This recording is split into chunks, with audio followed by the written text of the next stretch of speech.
The scent of betrayal clung to Anya like a shroud woven from deceit. It was a suffocating fragrance, far more potent than the cloying perfumes of her father's court.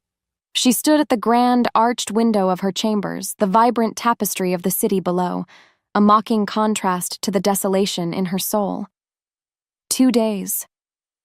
2 days since the words had fallen from her father's lips like stones, crushing her dreams.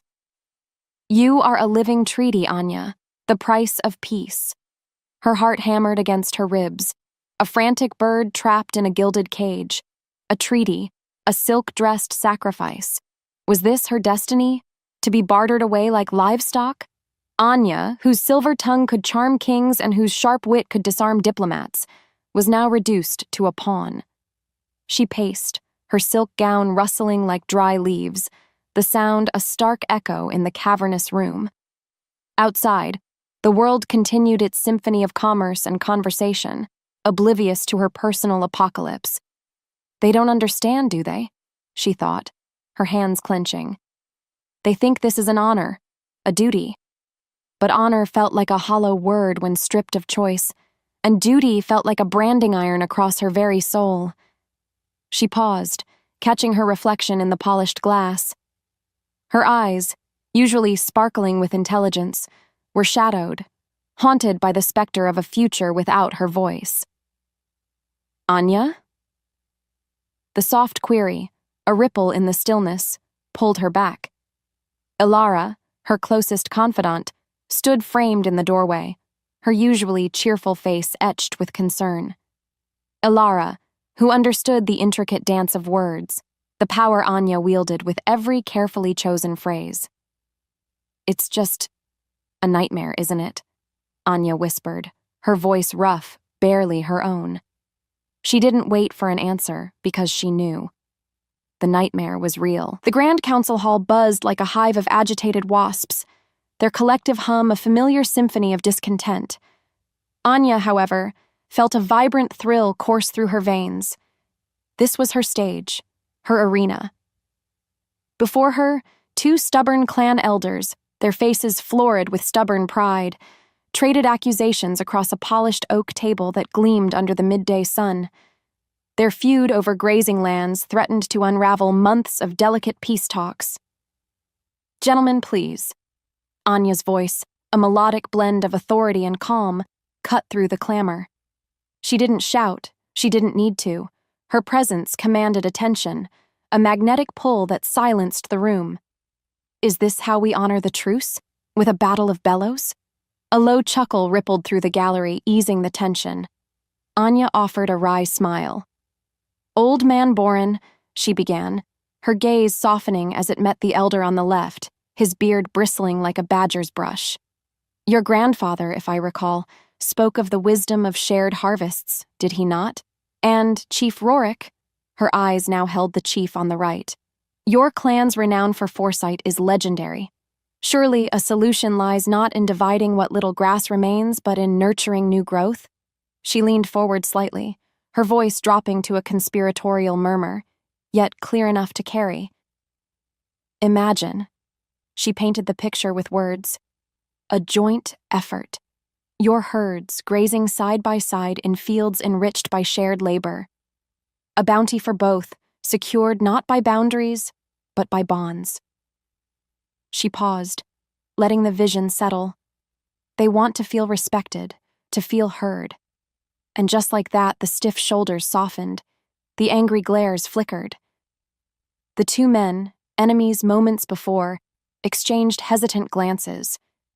Because of her words, because of her ability to bridge divides, a fragile peace was being woven.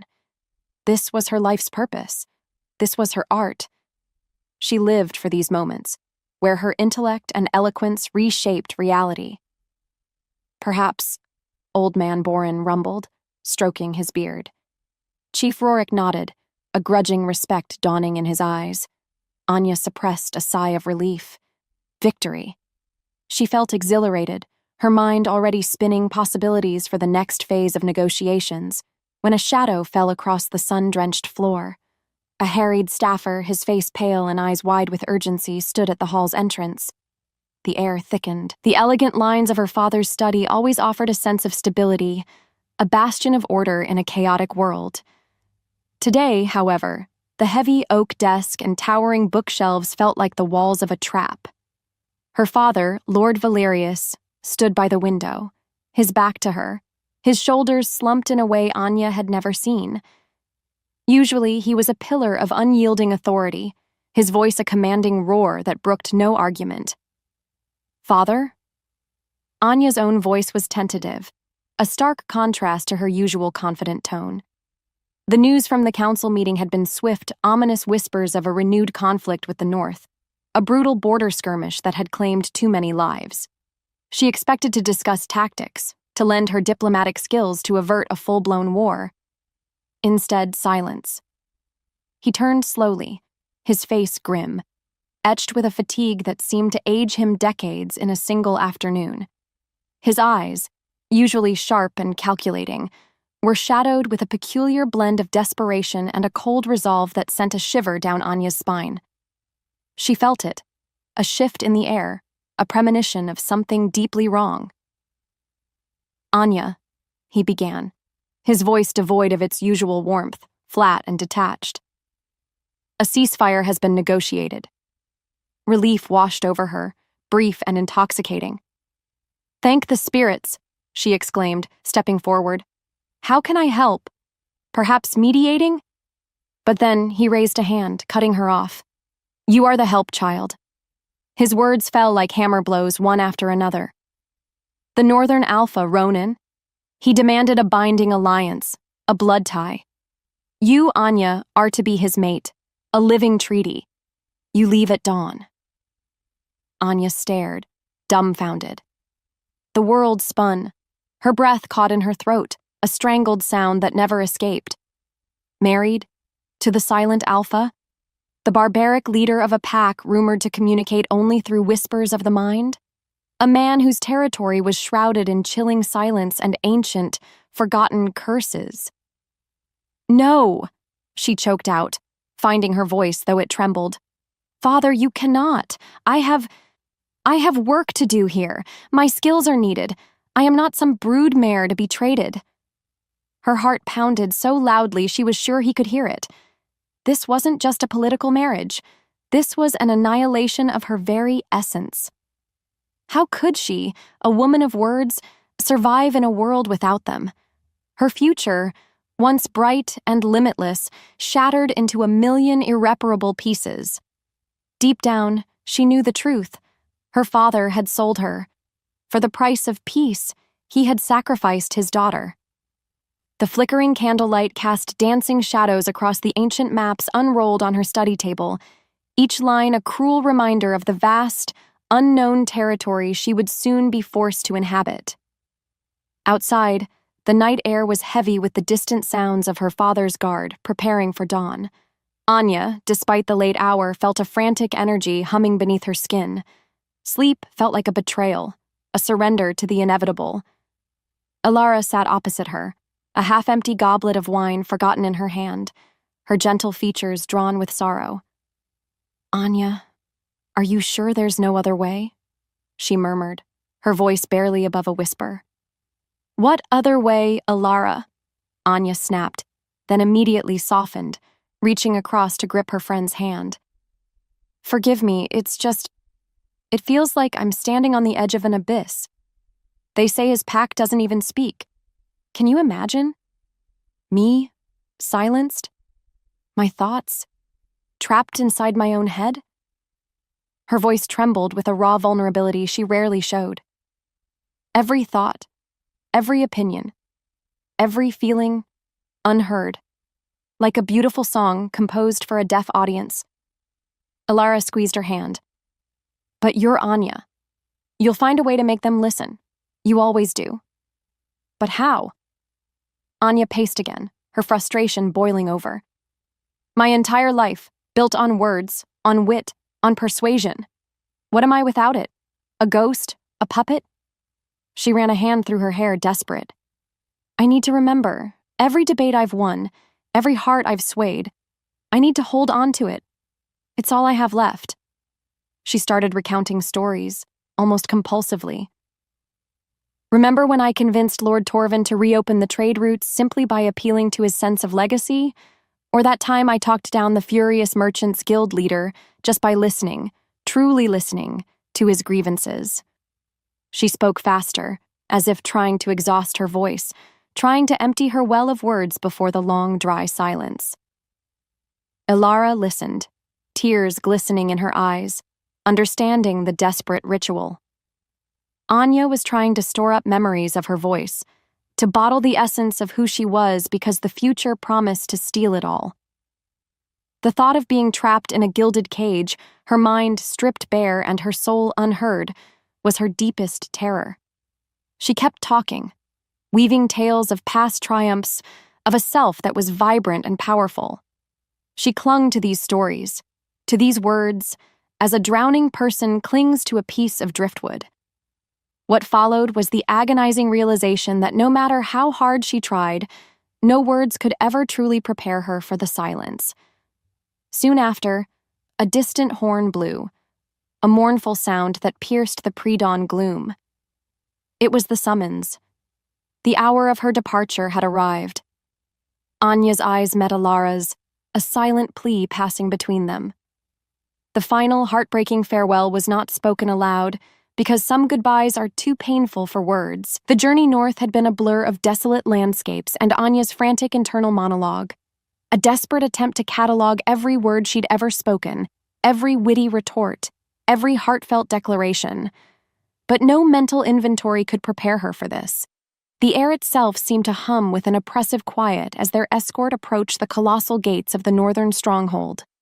Stone, dark and ancient, rose from the earth like jagged teeth, silent sentinels against a sky the color of bruised plums. The silence here wasn't merely the absence of sound. It was a living entity, pressing down on Anya, stealing the very breath from her lungs. Anya dismounted, her silk dress feeling absurdly fragile against the stark majesty of the place. She opened her mouth, ready to introduce herself, to offer a polite greeting, but no sound came. Her tongue felt thick, useless.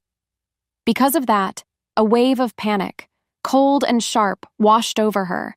She tried again, a desperate croak, but it dissolved into the profound, suffocating stillness. A group of northern pack members emerged from the fortress, their movements fluid and silent. Their faces were devoid of expression, their eyes, however, held an unsettling depth. They communicated without a single uttered word, their gazes shifting, a silent choreography unfolding before Anya's bewildered eyes.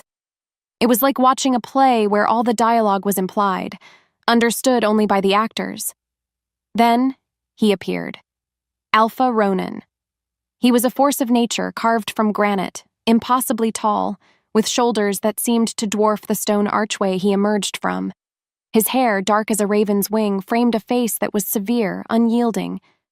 But it was his eyes that truly captivated Anya, eyes the color of molten gold, intense and ancient, like sunlight hitting a hidden vein of precious ore.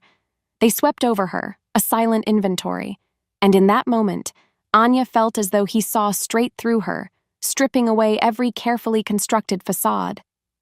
Her heart hammered, a frantic drum against her ribs. He offered no greeting, no gesture, just that unnervingly direct gaze.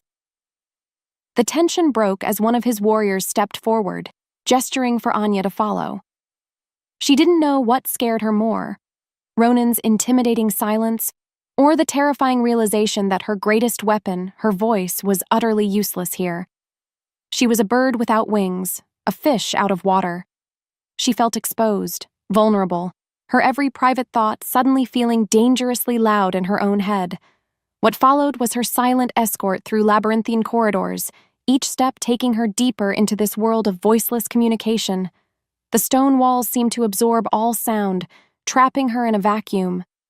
She yearned for a familiar voice, a distant murmur, anything to break the crushing quiet. Instead, she felt only the persistent, unsettling buzz at the edges of her own mind, like a trapped fly. The chambers assigned to Anya were opulent, perhaps even beautiful, with furs draped over stone benches and intricate carvings adorning the walls. But to Anya, it felt like a cage, gilded and suffocating.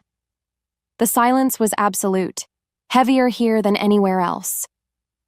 She tried to speak to the silent attendant who brought her a tray of food.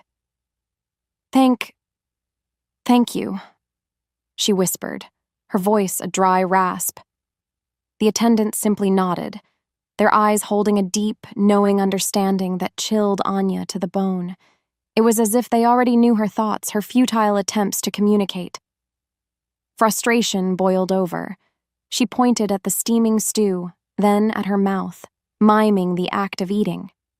The attendant responded with a series of graceful, almost fluid hand gestures, a silent ballet that conveyed perfect meaning to them, but left Anya utterly bewildered.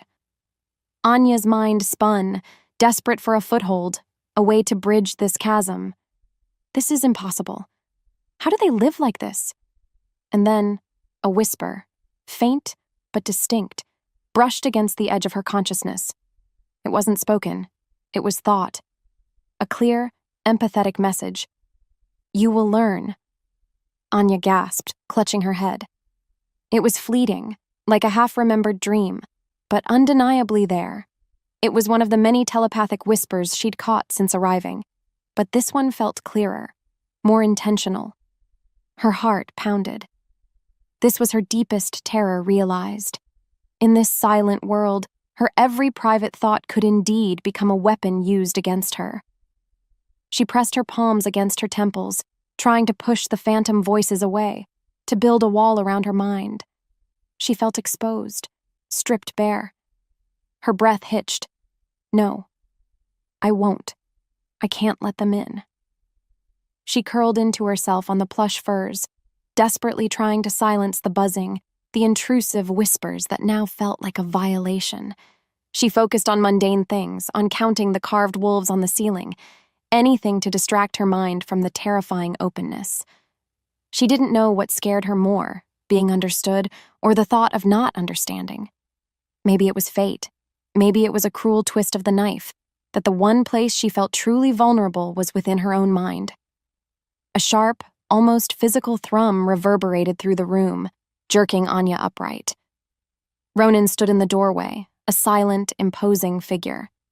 His golden eyes, predatory and knowing, seemed to pierce through her carefully constructed mental barriers, seeking out the very thoughts she was desperate to hide.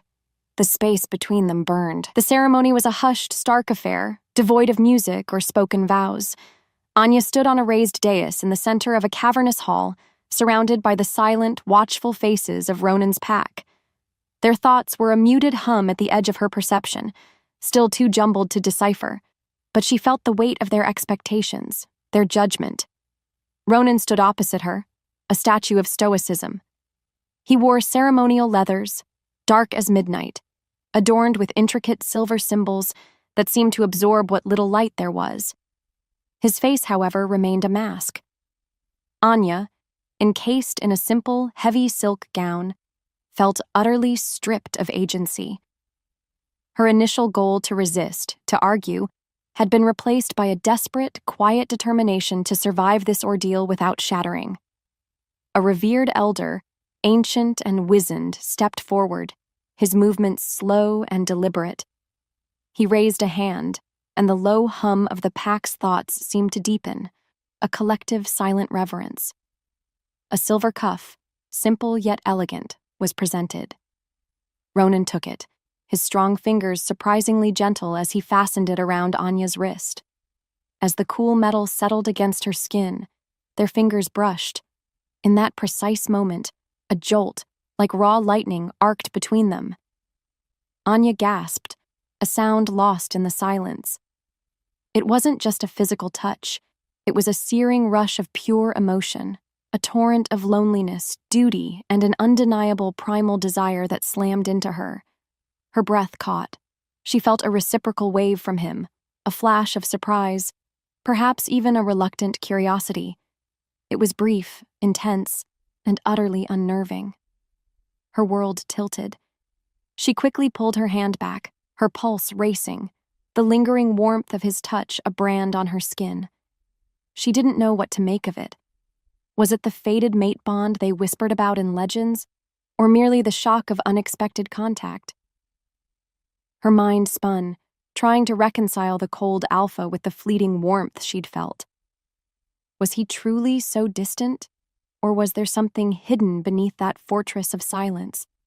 She felt it, clear as day, a fragile connection trying to form in the space between them. The elder then presented Ronan with a similar cuff, which he affixed to his own wrist. The ceremony concluded with a silent, collective bow from the pack members, acknowledging their new Luna.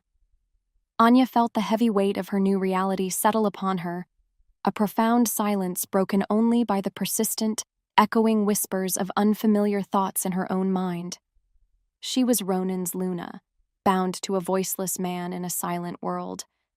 Her new immediate goal was terrifyingly simple: survive, and perhaps find a way to hear the true song beneath Ronan's impenetrable silence. As the pack dispersed, a quiet understanding seemed to pass between her and Ronan, a silent acknowledgement of the impossible situation they now shared. She knew, deep down, that her fight for a voice in this world had only just begun. The days in Ronan's fortress blurred into a tapestry woven from silence and a desperate need to understand. Anya watched, she observed, she mimicked. Every pack member moved with an almost ethereal grace, their interactions a ballet of knowing glances, subtle hand gestures, and a constant silent hum that resonated in the air, or so it seemed. Anya, however, heard only the profound, oppressive quiet. She yearned for the sharp click of a heel on stone, the murmur of distant voices, the comfort of human speech. Instead, there was only the unnerving quiet, punctuated by the occasional fleeting whispers of thought at the very edge of her perception. One afternoon, standing in a sun-drenched courtyard where pack members trained with silent precision, Anya tried to communicate with a young warrior. He had a small cut on his hand. She pointed to it, then gestured towards the healing herbs she'd seen in the kitchens. She then opened her mouth, forming the word heal without sound. The warrior looked at her, his expression unreadable, then performed a series of rapid hand signs. His eyes, however, seemed to hold a flicker of amusement. Anya's face flushed. She understood nothing. Because of that, frustration gnawed at her, a bitter taste in her mouth. She tried another gesture, a question about the training methods, but again, received only a silent, complex reply. This is impossible, she thought, a scream echoing in her mind, unheard. She felt like a clumsy, oversized bird trying to join a flock of elegant swans. Her despair was a heavy cloak. She knew her worth had always been in her articulation, her ability to use words as tools, as weapons, as bridges. Now those tools were useless. She felt herself shrinking, her vibrant personality dimming in the crushing silence. But then, a subtle shift occurred. As she focused intently on the warrior's hands, trying desperately to decipher their meaning, a jumble of soft, fleeting images, like half-formed dreams, flickered through her mind. Pain, training, healer, soon. They were disjointed, indistinct, but they were there. A small, almost imperceptible surge of something new. Anya gasped, clutching her head. She recognized the warrior's thoughts. The flicker of amusement she'd seen on his face earlier now made sense. He'd been thinking, "She'll get there, it's a slow dance." A tentative spark of determination ignited within her. Perhaps, just perhaps, the silence wasn't entirely impenetrable. Anya's attempts at silent communication were as clumsy as a newborn deer. She tried to mimic the elegant hand gestures of the pack, often getting them wrong, leading to confused or politely amused glances from those around her. It was humiliating. One morning, however, Ronan assigned her a mentor, Lyra, an older, quiet woman with eyes that held the wisdom of ancient forests. Lyra moved like a shadow, graceful and soft, her presence a balm against the usual intensity of the pack. She communicated mostly through shared tasks and gentle, guiding telepathic impressions, rather than formal instruction. Lyra led Anya through the pack's daily rituals, from the meticulous weaving of fishing nets to the precise movements of tending the medicinal herb garden. Lyra didn't speak, of course, but her thoughts, when she allowed them to brush Anya's mind, were clear and steady, like a calm river. Observe. Feel. Understand. Anya struggled. Her mind, so used to the rapid-fire exchange of words, felt sluggish and clumsy when trying to grasp these nonverbal cues. She constantly worried she was missing something vital, or worse, broadcasting her own frustrated thoughts for all to see. One afternoon, Lyra was teaching Anya how to prepare herbs, the delicate leaves releasing their aromatic oils between her fingers. Anya, frustrated by her inability to follow a particularly intricate set of hand movements, let out a silent groan of exasperation. Her mind, unbidden, projected a vivid image: herself, tangled in a pile of herbs, looking utterly ridiculous. Lyra stopped, her silent hands freezing. Then, a soft, warm ripple of amusement touched Anya's mind, distinct and clear. It was a thought form, a gentle chuckle, followed by an image of Lyra untangling a similar mess herself many years ago. Anya stared, astonished. She had projected a thought, a clear, intentional image, and Lyra had understood. And just like that, everything changed. The fear that had kept her telepathy locked away began to recede, replaced by a thrilling sense of possibility. Lyra's eyes, soft and knowing, conveyed encouragement. Anya's initial goal to merely grasp the fundamentals of this new silent existence had transformed. Now, she wanted to truly connect, to bridge the gap not just with gestures but with her mind. Because of that small success, her shame at her clumsiness began to fade. Maybe, just maybe, this silence held a power she hadn't yet understood. She felt a subtle shift within her, a quiet unfolding. The realization settled deep in her bones. This was the true path to communication here, not just for the pack, but for herself. The shared meals in the Great Hall were always a silent ordeal for Anya, a performance where she constantly felt exposed, yet paradoxically invisible.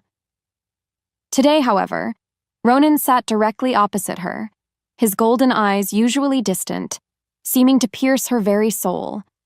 The air around him shimmered with a raw, contained power, a silent storm waiting to break.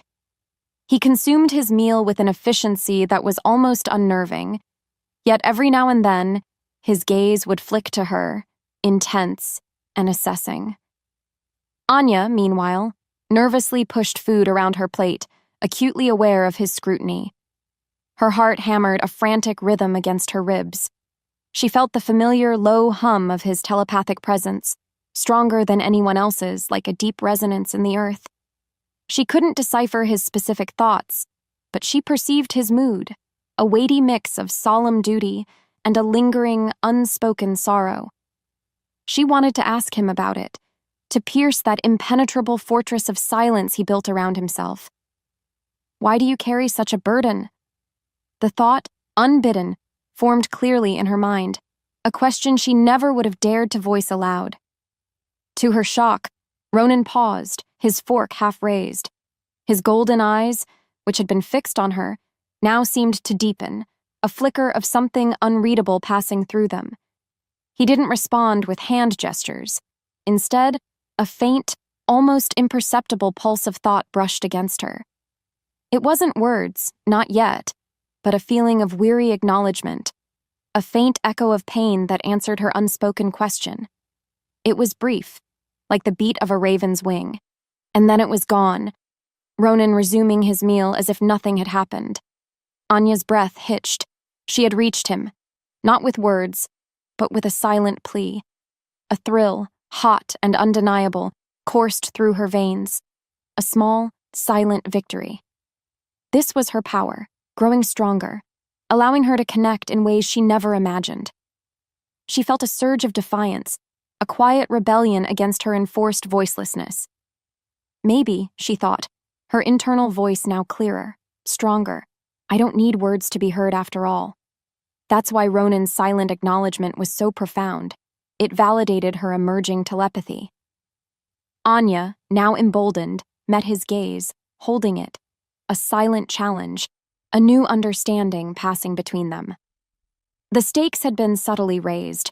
This wasn't just about survival anymore. It was about connection, about unlocking the secrets of this silent world, and perhaps the silent man who ruled it. The tension broke as Ronan finished his meal, rising without a sound, his powerful presence leaving a lingering impression of unspoken mystery. The pack's daily rhythm, once an inscrutable mystery, now pulsed with a subtle, comprehensible rhythm in Anya's mind. She practiced constantly, in quiet moments in her chambers, during walks in the snow-dusted courtyards, even during silent meals. She found herself picking up more than just surface thoughts. She began to sense underlying emotions, unspoken anxieties, and even fragmented memories. Her connection to Ronan, however, remained the most profound. His mental presence was a constant, powerful hum, like a distant thunder, always there. One afternoon, Anya overheard, or rather, overfelt, a heated, silent argument between two high-ranking warriors regarding a dwindling winter supply of dried meat. The telepathic exchange was sharp, bordering on hostile. Their shared thoughts were a jumble of accusations and stubborn pride. Anya, remembering her past triumphs in diplomacy, decided to intervene. She projected a calming influence, an image of unity, and then a suggestion, perhaps a joint hunting party. Double the numbers, double the chances. Immediately, the two warriors ceased their mental sparring. Their heads snapped toward her, their expressions a mix of surprise and wary curiosity. One, a stern-faced male named Roran, projected a thought of skepticism, outsider interference. The other, a younger, more hot-headed warrior, simply radiated annoyance. Anya tried again, focusing her will, projecting the logic of her suggestion, the benefit for the entire pack. But her mental voice was still unrefined, a little too forceful. As a result, her well-intentioned intervention was met with stiff mental resistance, almost like a wall. Instead of easing the tension, her attempt inadvertently solidified their individual stances, because neither wished to appear swayed by an outsider's thought.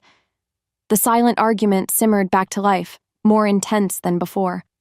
Anya retreated, frustrated. She hadn't calmed them, she'd only agitated them further. Her elegant diplomacy, so effective with spoken words, was clumsy and ineffective in this telepathic realm. Why can't they just see the logic? She thought, a wave of despair washing over her. She was trying to help, but her efforts felt like fumbling in the dark. Despite that, a flicker of something new registered in Ronan's distant presence. A flash of concern, perhaps even a hint of respect for her attempt. She felt it, clear as day, a subtle acknowledgement from him that both unnerved and intrigued her. The tension between Anya and Ronan had been a simmering undercurrent, a silent storm always threatening to break. His stoicism remained a fortress, yet there were moments, fleeting glances, where Anya felt the weight of his hidden gaze, the intensity of his unspoken thoughts. She'd learned to read the subtle shifts in his telepathic presence, a tightening, a release, a ripple that hinted at deeper emotions. Today, however, was different. Ronan had sought her out, not for a meal or observation, but for a private meeting in a secluded chamber deep within the fortress. The air crackled with anticipation. He gestured for her to sit across from him, his golden eyes fixed on hers. His mental presence was a focused beam, more direct than usual, but still veiled. Anya's heart skipped. Was he finally going to reveal something? He extended his hand, palm up, a silent invitation. Anya hesitated for a heartbeat, then slowly, tentatively, placed her own hand in his. The moment their skin touched, a raw, elemental force surged through her. It wasn't the brief jolt from their mating ceremony. This was a torrent, a floodgate opening. Anya was plunged into a vortex of Ronan's past, fragmented images assaulting her senses. She saw a young Ronan, laughing, speaking freely. She heard his voice, strong and resonant. Then, a scene of chaos, betrayal, a flash of dark magic, a crippling pain, and the abrupt, horrifying snap of his voice being ripped away. The agony was visceral, so real, Anya cried out, a sound that finally escaped her lips, raw and startled. But the most shocking revelation wasn't Ronan's pain, it was the magic itself. Anya felt its oppressive weight, its intricate weaving within her own mind. And she was unaffected. She could touch it, trace its lines, understand its malevolent design without being silenced. Her immunity was not just a shield, it was a mirror. In that same terrifying, exhilarating moment, she felt Ronan's deep, ancient secret. The curse was interwoven with his very bloodline, a festering wound that had silenced his ancestors for generations, and only a direct conduit to the curse itself could unravel it. His golden eyes, wide with a dawning awe, mirrored her own shock. He sensed it, her innate imperviousness, the profound significance of what she was. His strong hand tightened around hers, a silent, almost desperate question in his touch. This wasn't just about her survival anymore. It was about the fate of his entire pack, their forgotten voices, their stolen past. Just like that, everything changed. Anya reeled from the revelation, her mind buzzing with the enormity of it all. Her immunity wasn't just a quirk, it was a key, perhaps the key, to an ancient curse. She looked at Ronan, whose expression had shifted from shock to a guarded intensity. He pulled his hand away, his mental presence receding, becoming once again a fortress. It was as if he'd shown her a raw, bleeding wound, only to immediately seal it away. Anya felt a pang of confusion, then a frustrated yearning to understand. Why pull back now? She projected, a silent question aimed at his retreating mental wall. There was no direct answer, only a ripple of distant turmoil. As the silence stretched, Anya's heightened telepathic senses began to pick up something else, faint but persistent, like static on the wind. Mental whispers from outside the pack's network. They were fragmented, cold, filled with words like immunity, heritage, exploit. She strained, trying to focus, but the thoughts were elusive, like smoke. She felt a growing dread, a cold knot forming in her stomach. Someone knew. Someone was watching, and they wanted what she possessed. The realization hit her like a physical blow. Her unique power, the very thing that could save Ronan's pack, also made her a target. Her world tilted, precarious and fragile. Ronan felt Anya's telepathic query, a soft, probing touch against his newly resealed mental walls. He wanted to answer, to explain the profound terror that had just ripped through him. Her immunity was a miracle, a potential salvation, but also a blinding beacon. He'd known, deep in his shifter instincts, that her arrival was tied to the curse. But to feel her touch the very magic that had silenced his lineage, it was overwhelming and terrifying. He'd kept his distance for years, his silence a shield not just for himself, but for his people. Now Anya was here, vibrant and powerful, and her very existence was an open invitation to the malevolent forces that had always hunted their kind. He felt the subtle shift in the air, the faint predatory whispers that Anya was now picking up. They were growing bolder, circling his pack, drawn by the new light Anya emitted. They know, he thought, a silent snarl ripping through his mind. His greatest fear was not for himself, but for his pack, for Anya. He had promised his ancestors to protect his people, even if it meant eternal silence. Now that promise was threatened.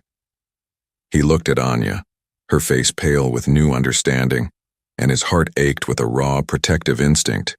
He had to push her away, make her seem less valuable, even as every fiber of his being screamed to pull her closer, to shield her with his own body. He stood abruptly, his mental presence hardening into an unyielding fortress once more, a desperate attempt to protect her from the shadows he knew were now closing in. But deep down, he knew the truth. It was already too late. The hunter was now the hunted. The chilling whispers of unknown threats now mingled with the constant hum of the pack's telepathy, a discordant melody in Anya's mind. The realization that her immunity wasn't just a revelation, but a dangerous beacon had solidified her resolve. She wasn't just a pawn anymore. She was a piece on the board, and she intended to play. Her immediate goal was clear: understand the curse. She felt a burning urgency, a desperate need for answers that overshadowed her lingering fear. Ronan's distant withdrawal, though painful, only fueled her determination. Armed with the cryptic symbol she'd glimpsed during her revelation, Anya sought out the oldest sections of the pack's vast, silent library. Dust motes danced in the sparse shafts of light that pierced the high windows. Ancient scrolls, their leather bindings cracked with age, lined shelves that stretched to the ceiling. The air was thick with the scent of old parchment and forgotten secrets. Anya worked tirelessly, tracing faded runes, comparing symbols, her mind a whirlwind of focused energy. She wasn't looking for words. She was looking for patterns, for connections, for the very essence of the silencing magic she could now touch. Because of her heightened telepathy, she began to perceive the faint, ghostly imprints of thoughts left by those who had studied these texts centuries ago. Fragments of fear, confusion, and desperate hope. One evening, deep into her solitary research, Anya found a series of intricately drawn star charts interwoven with a family tree, detailing Ronan's lineage. A specific star cluster, known as the Silent Eye, recurred alongside a recurring symbol, the very one she had seen in her vision with Ronan. This pattern suggested a celestial origin to the curse, something far older and more complex than she had imagined. But the charts were incomplete, parts deliberately erased or lost to time. Anya knew she needed more, perhaps something only the pack elders would remember. Gathering her courage, Anya approached Lyra, her gentle mentor, and through careful, intentional projections showed her the star chart and the symbol. Lyra's eyes widened, a rare flicker of alarm crossing her usually serene face. She didn't speak, but her thoughts, clearer than ever, flowed into Anya's mind. The Shadow Weavers. They were thought to be gone. Forbidden magic. The words weren't spoken, but Anya felt the chill of their meaning, the weight of a history shrouded in fear. Lyra, visibly pained, then projected ancient images, a powerful dark magic consuming voices, draining life from the land. She projected a name that chilled Anya to the bone. Kaelin. The weight of this new knowledge settled heavily on Anya's shoulders. She now had a name and a terrifying history to unravel. She realized she wasn't just researching a curse. She was uncovering an ancient, living threat. The weight of the new information about Kaelin and the Shadow Weavers pressed heavily on Anya's mind. She sought out Ronan, driven by an urgent need to share what she'd found, to collaborate. She found him in the training yard, his movements in the silent practice session fluid and lethal, a predator in human form. When he noticed her, he paused, his golden eyes meeting hers with an unspoken question. Anya walked towards him, her heart thrumming. The connection between them had deepened profoundly since their shared revelation. It was a silent storm, intense and undeniable, conveyed through charged glances and accidental touches that lingered, igniting a quiet fire within her. She projected her findings, the star chart, the name Kaelin, the whispered fear of the Shadow Weavers. Ronan's mental presence flared, a sudden surge of controlled fury and grim recognition. He dismissed the training, his warriors dispersing silently. Then he led Anya to his private study, a sparsely furnished room dominated by a single, massive map of their territory. He didn't speak, but his telepathic connection to her deepened, allowing her to feel the raw edge of his emotions. He opened his mind, not just to thoughts, but to feelings, a deep, profound guilt over the past betrayal that had silenced his voice, the crushing burden of his silent leadership, and a desperate, agonizing hope that Anya, with her unique immunity, might truly be their salvation. He projected images of his family, vibrant and speaking, then silenced. He showed her his own transformation, the pain, the isolation. He confessed silently, his fear that she would reject him, his voicelessness a mark of shame. Anya felt it all, a torrent of empathy and burgeoning love washing over her. She reached out, placing her hand gently on his arm, and projected back her own feelings, understanding, acceptance, and a fierce, unspoken promise. She wasn't afraid of his silence. She saw the strength within it, the man he truly was. Their desire for each other was a palpable, silent storm. The space between them thickened, charged with unspoken words, with raw, primal yearning. He leaned in, his breath warm on her skin, and for a fleeting moment, their lips brushed, a soft, breathless contact that sent shivers through her. It was a promise, a question, a silent vow all at once. He had felt Anya's urgency, her new discoveries rippling through the pack's shared consciousness. The words Shadow Weavers and Kalen had sent a cold dread through him, a name from the darkest legends. He knew instinctively that his ancestors' curse was tied to this ancient evil, but when Anya projected the star chart, a dawning realization hit him with the force of a physical blow. The specific alignment. It pointed to something far more sinister. A ritual, not just a curse. This wasn't merely a silent confession. It was the unfolding of a prophecy. He dismissed his warriors, needing to be alone with her, to confront the truth his lineage had buried. As Anya presented her findings, he opened his mind to her, an act of unprecedented vulnerability. He showed her his pain, his burden, the memory of his voice being ripped away, the faces of his silent ancestors. He saw in her eyes, not fear, but understanding and a deep, unwavering compassion. This woman, the one sold to him as a treaty, was becoming the very heart of his world. When she touched his arm, a current of profound acceptance flowed through her, shattering fragments of his long-held shame. Her telepathic reply, a silent promise, ignited a spark of hope he hadn't dared to nurture in centuries. Their lips brushing, a breath of shared air felt like a sacred communion. He wanted to pull her close, to bury himself in her warmth, to finally, truly feel. But then a warning, a faint, predatory scrape against the edges of the pack's mental network. It was the same sinister presence he'd felt before, stronger now. They were aware. They were closing in. Anya's presence, her burgeoning power, was a beacon to them. He stiffened, his protective instincts flaring. He had to keep her safe, even if it meant pushing her away. He pulled back from their embrace, his mind snapping shut around his most vulnerable thoughts. His silent, protective roar was a desperate plea to the universe. The faint predatory hum that Ronan had felt, Anya now perceived with chilling clarity. It was close. Too close. Her instincts screamed danger, a primal alarm blaring in her mind. She tried to warn Ronan, projecting the urgency, the growing threat, but he was already moving, issuing silent commands to his pack, a whirlwind of preparedness. He had known this was coming. He had tried to shield her. Anya was in the main hall, trying to discern the source of the danger when the world exploded. Without warning, a searing wave of dark magic slammed into the stronghold. It wasn't the silencing magic of the curse. This was raw, aggressive, designed to disorient. A blinding flash erupted, followed by a deafening, unnatural silence where even her own internal thoughts seemed to stall.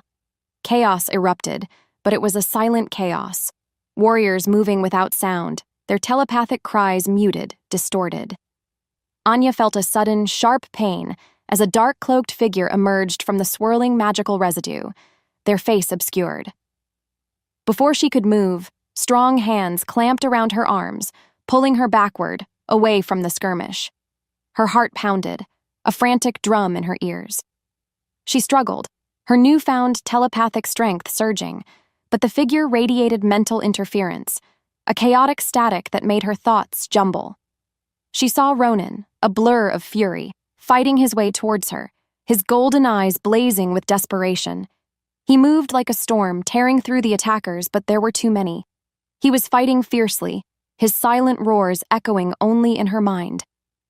As she was dragged towards a gaping hole in the wall, blasted open by the magic, Anya made one last desperate attempt. She focused all her will, all her fear, all her burgeoning love for Ronan, and projected a single, raw image into his mind. The silent eye. Kaelin. It was a flash, a final, desperate message before darkness swallowed her whole. She felt the chill of the night air, the rough texture of the attacker's cloak, and then, nothing but the horrifying realization that she was completely, utterly alone. Her world shrunk to the terrifying sound of her own gasping breath. She felt the cruel irony of it. She had just begun to find her voice, only to have it ripped away once more. The world outside Anya's new prison was a chilling contrast to the vibrant chaos of her abduction. She lay on a cold, stone floor, the air thick with the metallic tang of old blood and something else, something ancient and malevolent that made her skin crawl. Chains, thick and cold, chafed her wrists and ankles, binding her to the wall of a subterranean cell. Darkness pressed in, broken only by a single flickering torch in a distant sconce, casting dancing shadows that seemed to mock her. Her mind, usually so active, felt sluggish, muffled by the lingering effects of the dark magic that had abducted her. A figure emerged from the gloom, tall and slender, their face obscured by a deep hood. They moved with a predatory grace that sent shivers down Anya's spine. The air around them crackled with a distinct, unsettling energy, different from the pack's harmonious hum. This was the source of the chaotic static that had jumbled her thoughts during the abduction. So the little conduit awakens. A voice, smooth and deceptively soft, sliced through the oppressive silence. It was a human voice, yet it held an alien resonance that made Anya instinctively recoil. "We've been watching you, Luna, such a unique gift wasted on a silent brute." Anya lunged against her chains, a defiant growl rising in her throat, though it was only a whisper in the vast, cold space. "What do you want?" she demanded, her voice hoarse but laced with a fury that burned brighter than the torchlight. The cloaked figure chuckled, a dry, rustling sound like dead leaves skittering across stone. "What do we want? The true power of the silent eye. The ancient magic Ronan's pathetic ancestors tried to bury. And you, little Luna, are the key." They stepped closer, and Anya felt a cold, invasive probe at the edges of her mind, trying to breach her defenses. She clamped down, erecting mental walls, channeling her fear and anger into a solid shield. She would not be stripped bare. She would not surrender. She focused on Ronan's face, on the feel of his touch, a memory that fortified her resolve. "They want to use me," she realized, the truth a bitter acid in her mouth. Her heart pounded, a frantic rhythm against the chilling reality of her captivity. Her attempts to speak were useless, her words falling flat against the cold stone, emphasizing her helplessness. Every verbal retort she could conjure felt like a pathetic plea. This place, these people, rendered her primary weapon utterly useless. Days blurred into an agonizing cycle of cold, hunger, and relentless mental assault. The cloaked figure, whom Anya now knew as Kaelin from her research, returned repeatedly, their telepathic probes becoming more aggressive, more insistent. Kaelin's goal was clear: to force Anya to fully unleash her immunity, to become a weapon they could control. "Imagine the power," Kaelin's voice, always calm, yet chillingly devoid of empathy, would purr. "The magic that silenced entire bloodlines. With you as the conduit, we can unleash it, not just break it. Imagine what we could do to those who defy us. Your silent alpha will be nothing but dust." Anya resisted, fighting back with every ounce of mental strength she possessed. She wrapped her thoughts in layers of defiance, remembering Lyra's gentle lessons, using Ronan's own silent fortitude as a blueprint. But Kaelin's words, especially the ones about Ronan, cut deep. "He's still silent, isn't he?" Kaelin taunted, a cruel smile visible beneath the hood. "He couldn't even speak your name to save you. A king who cannot roar is no king at all." Anya desperately tried to reach Ronan, to send a mental plea, a beacon of her survival. She focused, channeling her will, trying to find his familiar presence, that deep, constant hum. But there was only static, a distorted, distant echo of his anguish, like a broken signal across a vast, empty chasm. It was faint, fragmented, swallowed by the oppressive magic of her prison. What followed was a wave of pure despair so profound it stole her breath. He hadn't come. He couldn't.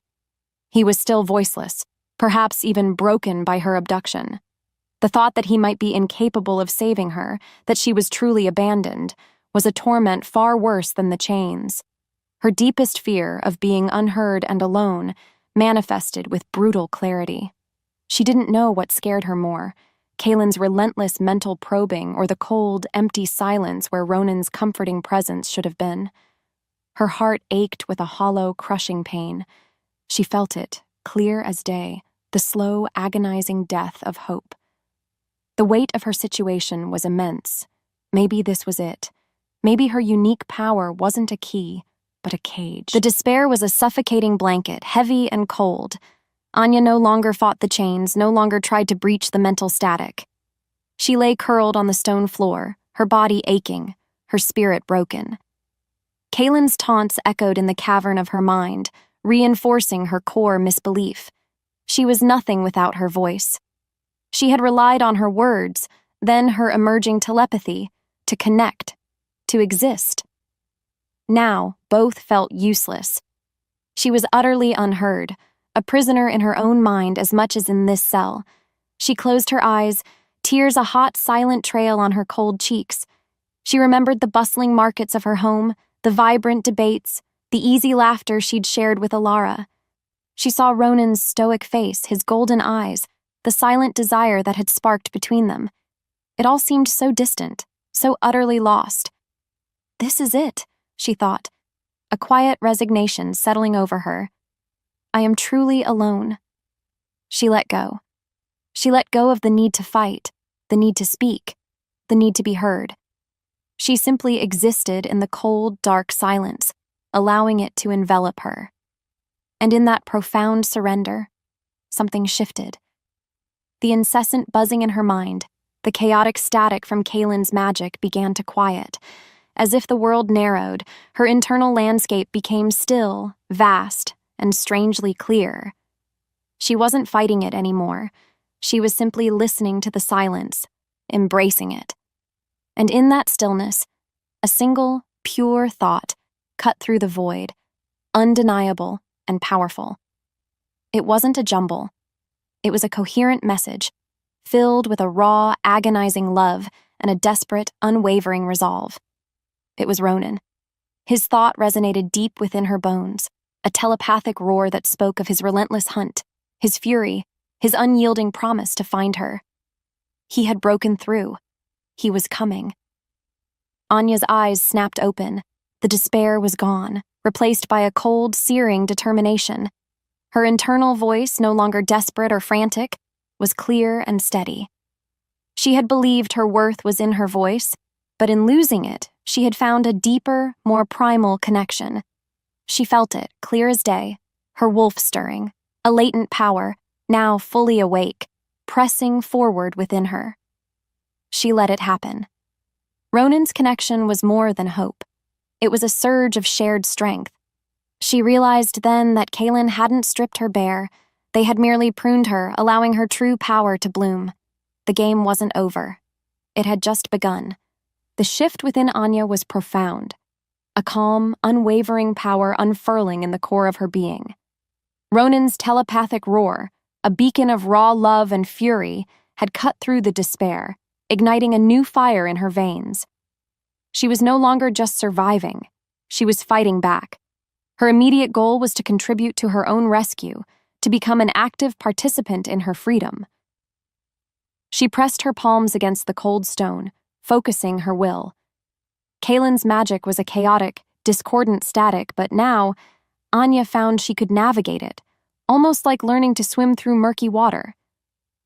She began to probe, not to understand her captor's thoughts, but to disrupt them. She targeted the mental pathways of the guards outside her cell, projecting fleeting images of their deepest fears, a looming shadow, a lost loved one, a sudden, inexplicable chill. The effect was subtle at first, a guard momentarily twitching, another glancing nervously over his shoulder. Then she escalated, creating sudden, overwhelming sensations, a phantom itch that demanded scratching, a fleeting scent of burning cloth, a disorienting ripple in their peripheral vision. These were enough to cause confusion, to make them doubt their own senses. She felt a surge of triumph, a quiet, fierce satisfaction. Her mind, once her greatest vulnerability, was now her most potent weapon. With every successful mental manipulation, Anya's confidence soared. She reached out, trying to find Ronan's mental presence again, aiming for a clearer connection. This time, there was no static. His mind, burning with singular focus, was a roaring bonfire in the distance. She poured her will into a single, cohesive thought. I am here. The silent I. Kaelin. She envisioned the star chart, the symbol, the ancient, malevolent power. She flooded the connection with her resolve, her love, her desperate hope. It was a silent promise, a vow hurled across the miles. She didn't know if it reached him, not fully, but she felt a powerful surge of energy flow back, a shared current of determination. The thought resonated deep within her soul, a renewed hope that was stronger because it was shared. Ronan's world had been a silent scream of anguish since Anya was ripped from his grasp. His inner wolf had clawed at the edges of his control, snarling for vengeance. He had felt the crushing despair from Anya, a soul-deep ache that threatened to consume him. Then, a miracle. A spark. A flash of her unique mental signature cutting through the void. I am here. The silent I. Kaelin. The message hit him like a physical blow, jolting him from his frozen despair. She was alive, she was fighting, and she knew about Kaelin, the ancient terror he'd thought buried. A raw, guttural sound tore from Ronan's throat, a sound he hadn't made in years. It was a growl, born of fury and a desperate, surging hope. It was rough, painful, a tearing sensation in his throat. But it was his. The pack, gathered in the war room, their telepathic communication a frantic buzz of alarm and fear, froze. Their alpha, the silent alpha, had made a sound. Ronan dropped to his knees, clutching his throat, the sound a strange alien thing. But then, another sound. Anya, he forced out, her name a broken whisper, then a rasping cry. It was agonizing, but each syllable was a step towards reclaiming what had been stolen from him. He pushed through the pain, the rusty mechanism of his voice protesting, fueled by Anya's mental message. He had to speak. He had to rally his pack, not just with their shared mind, but with the primal power of his voice. He rose, unsteady at first, then straightened. His voice, still rough, began to deepen, gain power. They took her, he rasped, his eyes blazing, meeting each warrior's gaze. The pack surged, a collective telepathic roar of renewed purpose. The moment Ronan's voice, though broken, pierced the long silence, something ancient shifted within them all. His hope, now magnified by the returning sound of his own voice, resonated with every member of his pack. They would find her. The sound of his own voice, raw and unpracticed, was both a revelation and a torment. Each word scraped against his throat, a constant reminder of the long years of silence. But the memory of Anya's desperate mental message, her courage, fueled him. He stalked the war room, his voice gaining strength with every command, every strategy, every guttural roar that escaped him. Kaelin, he rasped, the name a bitter taste on his tongue, has taken her. He seeks to exploit Anya's immunity to the silencing magic, to unleash its full destructive power, not just break it. His words, once lost, now commanded his pack's complete attention, a primal force they hadn't heard in generations. His warriors, their eyes wide with a mix of awe and renewed ferocity, responded to his spoken words with a fierce, unified telepathic surge. They knew the legends of Kaelin, the ancient sorcerer responsible for the curse that had silenced their lineage. Ronan laid out his plan, a daring assault on the hidden fortress where Kaelin likely held Anya. He spoke of the dangers, the sacrifices, but also of the desperate hope that Anya represented. "She is the key," he declared, his voice deepening, vibrating with conviction.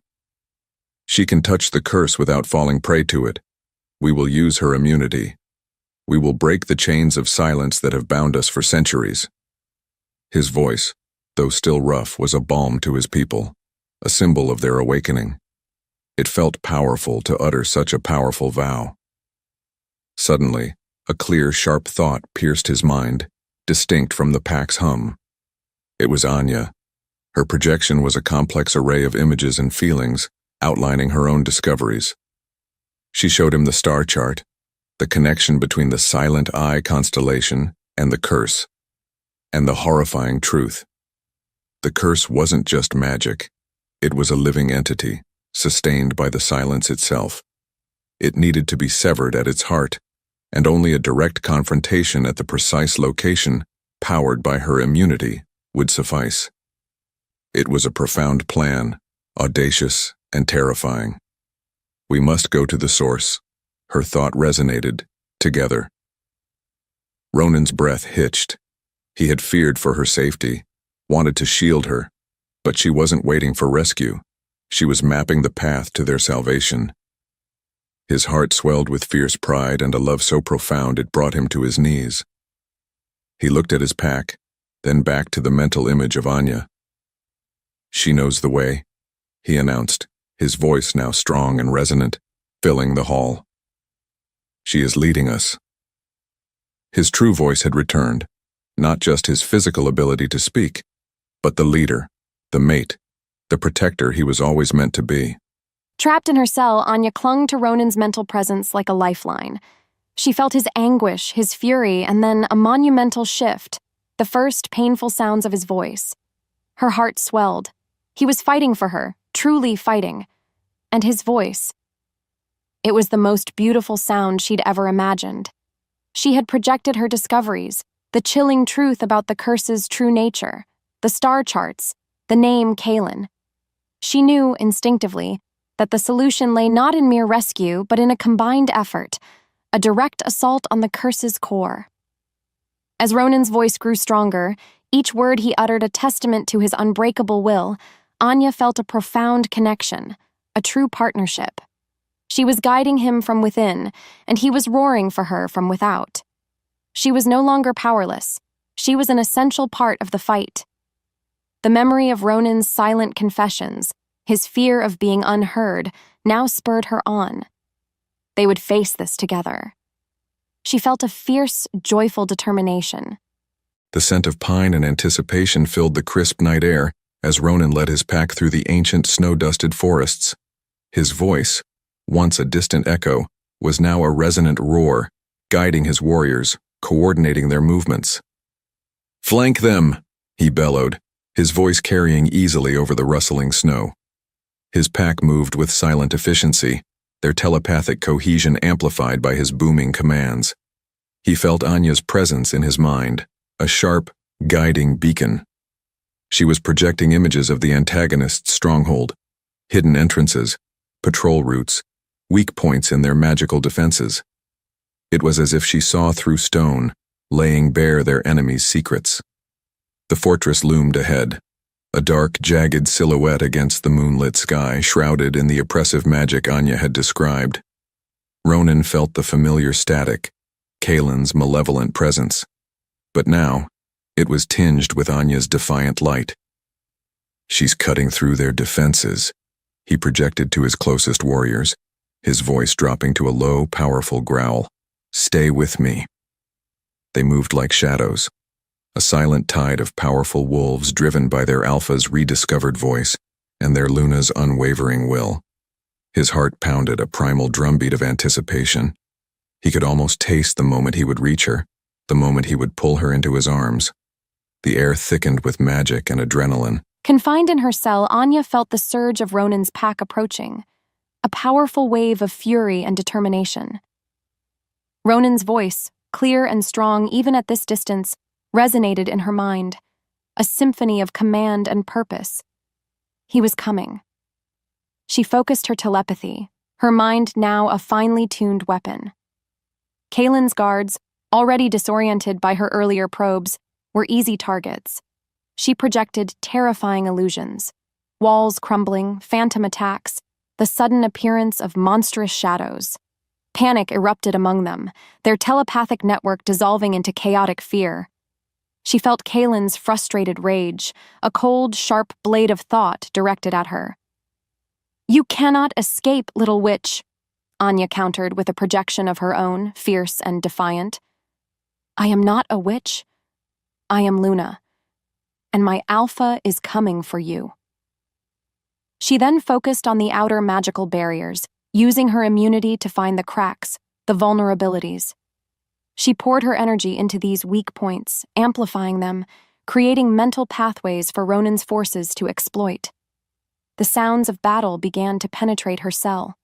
Shouts, impacts, the guttural snarls of wolves. Her breath caught. He was here. A thunderous crash echoed through the dungeon. The thick wooden door to her cell splintered, torn from its hinges. Dust motes danced in the sudden rush of air. Standing in the jagged doorway, framed by the chaos, was Ronin. His golden eyes, blazing with fury and a fierce, possessive love, locked onto hers. His face was streaked with grime, his powerful body radiating raw strength. "Anya!" he roared, his voice rough but utterly magnificent, echoing through the stone halls. He rushed towards her, a force of nature unleashed, ready to reclaim his Luna. His voice was the most beautiful sound she had ever heard, a promise of freedom and love. Ronin's roar, her name echoing through the cold dungeon, was a symphony of salvation. Just like that, everything changed. He reached her, his powerful hands snapping the chains that bound her wrists with effortless strength. The metal clattered to the stone floor, a defiant sound that felt like a victory cry. "Are you harmed?" he growled, his voice still rough but rich with concern, his golden eyes scanning her frantically. Before she could answer, Kaylin's voice, smooth and chilling, sliced through the air. "A touching reunion. Shame it's your last." Kaylin emerged from the shadows at the far end of the chamber, a dark, swirling vortex of oppressive magic surrounding him. His goal was clear: to fully unleash the curse, to destroy them both. "He's at the source," Anya projected to Ronin, her mind now crystal clear, her power surging. "The silent eye, the star chart." She pointed to a grotesque, pulsing altar at the center of the chamber, where swirling shadows seemed to coalesce around an ancient, corrupted stone inscribed with the silent eye symbol. It thrummed with the familiar, malevolent energy of the curse. Ronin's eyes narrowed, his gaze locking onto the altar. "My ancestors' chains," he snarled, his voice low and vibrating with raw fury. He lunged, a blur of dark fur and primal power, but Kaylin met him with a burst of dark energy, slamming Ronin back against the wall. Anya didn't hesitate. She knew what she had to do. With every heartbeat, she channeled her immunity, stepping towards the altar, its foul magic assaulting her senses, but unable to touch her. She felt it, clear as day, the curse's true nature, a parasitic entity feeding on silence. "It feeds on silence!" Anya roared, her own voice surprisingly strong, cutting through the magic-laden air. She reached out, her hands glowing with a soft counterforce, placing them directly on the pulsating stone. Pain ripped through her, not from the curse itself, but from the immense power she was drawing, focusing. She heard Ronin's guttural growls of battle as he engaged Kaylin, their fight a maelstrom of raw power and dark magic. She felt Ronin's mind connect with hers, a shared determination, a silent vow to fight as one. She envisioned her family, Ronin's pack, their voices restored, laughing, shouting. Her goal was to tear the curse apart, piece by agonizing piece. He tore the chains from Anya's wrists, his heart roaring with relief and a possessive fury that made his wolf surge forward. He had found her. He would never let her go again. Kaylin's taunting voice was a red haze before his eyes, but Anya's sharp mental commands cut through his rage. the silent eye, the source. He saw the corrupted altar, pulsing with the very magic that had damned his lineage. A growl rose in his throat. "He will not touch you again," Ronan roared at Kaelin, his voice now fully restored, vibrating with ancient power as he charged. Kaelin unleashed bolts of shadowy magic, but Ronan deflected them, his body a blur of strength and precision. He fought not just with physical might, but with the raw, untamed power of a newly unburdened alpha. He saw Anya at the altar, her face contorted with effort, channeling the curse through her. He felt her pain, her resolve, a direct line forged between their souls. "My Luna," Ronan roared, a declaration that echoed off the stone walls, his voice laced with desperate love and unwavering devotion. He tackled Kaelin, slamming him against the altar. "You stole our voices. You will not have hers." Kaelin shrieked, his magic sputtering. As if fate demanded it, Ronan pressed Kaelin's hand onto the cursed stone alongside Anya's. Anya gasped, drawing Kaelin's chaotic energy into the curse's heart. With a final, agonizing effort, Anya pushed, channeling her immunity, while Ronan, his voice tearing free from centuries of silence, bellowed a single, powerful command. "Break!" A blinding flash of pure white light erupted from the altar, consuming Kaelin in a silent scream. The stone cracked, then shattered into dust. An immense wave of energy, cold and pure, washed over them. Then, silence. But this silence was different. It was clean, expectant. And just like that, everything changed. A ripple started, then a wave, then a joyous, overwhelming cacophony of sound. Gasps, cries, shouts of elation, laughter. The voices of his pack, long lost, had returned. Ronan, tears streaming down his face, pulled Anya into his arms, crushing her against him. He spoke for the first time in years, not just her name, but vows of love and devotion, his voice a balm to her soul. "My Anya, my love, my voice."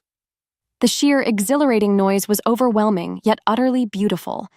It was a symphony of rediscovered sounds, the joyful shouts of Ronan's warriors, the triumphant cries of those who had burst into the chamber, their voices, once muted by the curse, now gloriously unrestrained. Ronan held her close, his body trembling, his voice, a deep resonance against her ear, repeating her name. "Anya, my brave Luna, my voice." Tears streamed down her face, not of sorrow, but of pure, unadulterated joy. The scent of his skin, the feel of his arms around her, was the most real thing she had ever known. His words, simple yet profound, filled the void that had consumed her for so long. Meanwhile, the remnants of Kaelin's dark magic dissipated like smoke, leaving only a lingering chill. Kaelin himself was gone, consumed by the very curse he sought to wield. The immediate aftermath was a whirlwind of relief and raw emotion. Pack members stumbled into the shattered chamber, their faces etched with shock and then overwhelming elation as they heard their own voices, their brothers' and sisters' voices, for the first time in generations. They wept, they laughed, they embraced, a chaotic, beautiful mess of rediscovered sound. Anya, still in Ronan's arms, reached out mentally, offering comfort, guiding their initial jumbled telepathic cries into coherent thought. She felt their gratitude, a warm, overwhelming wave of shared joy. Ronan pulled back slightly, his golden eyes, wet with unshed tears, searching hers. He gently cupped her face. You did it, Anya. You saved us. You gave us back our voices."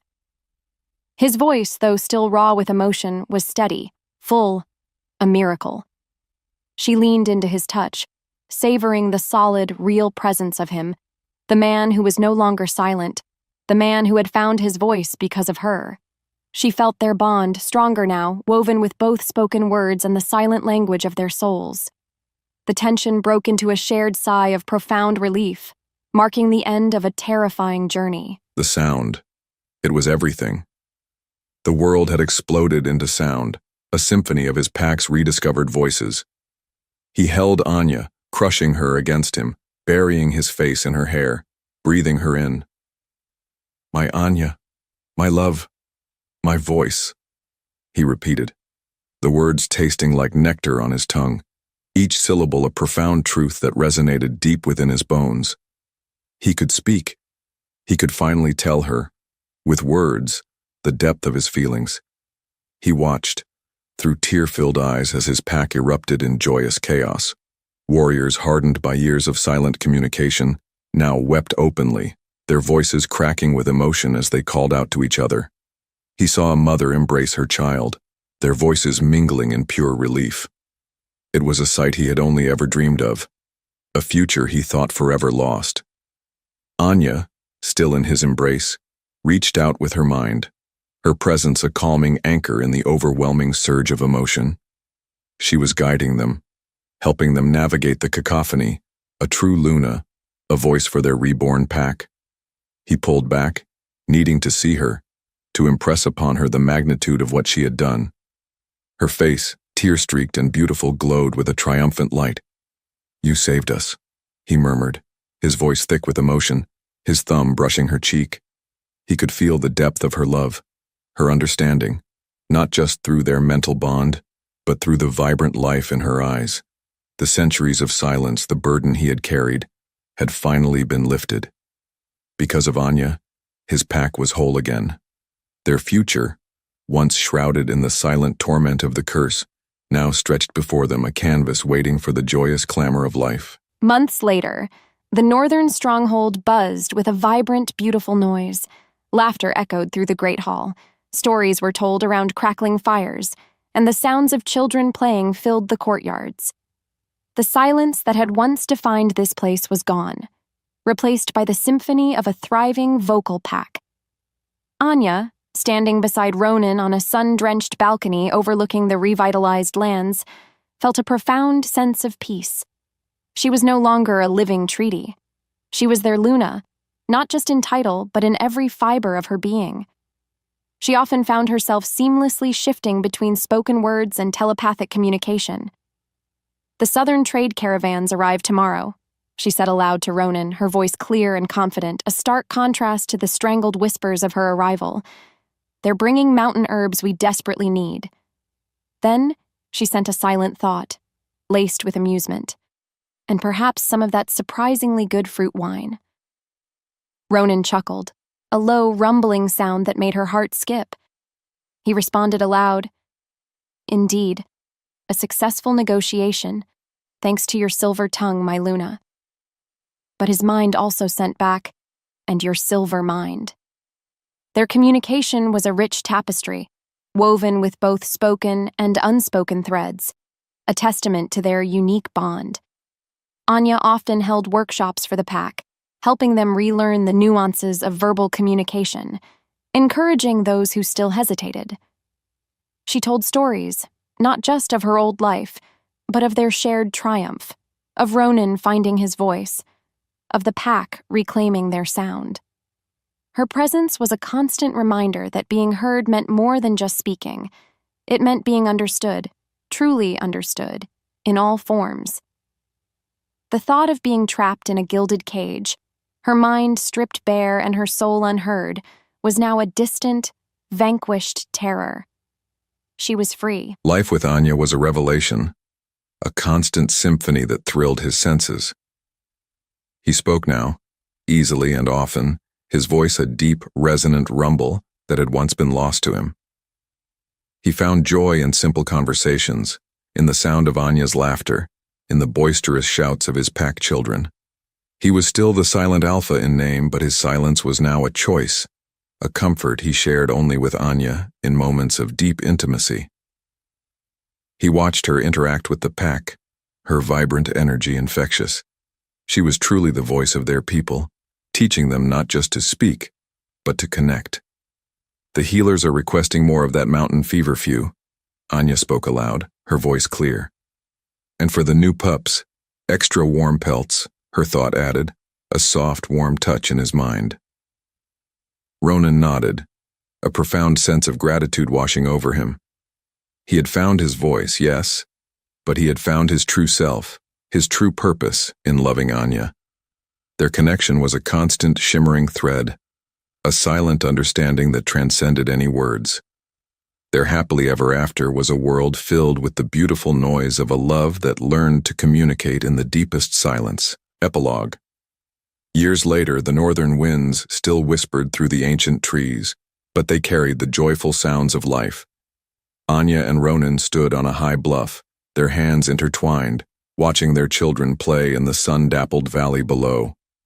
Their eldest, a spirited young boy with his mother's quick mind, shouted instructions to his younger sister. The girl, with her father's golden eyes, responded with a silent, teasing thought, a flash of shared mischief. They moved between spoken words and telepathy with effortless grace, a testament to the world their parents had built.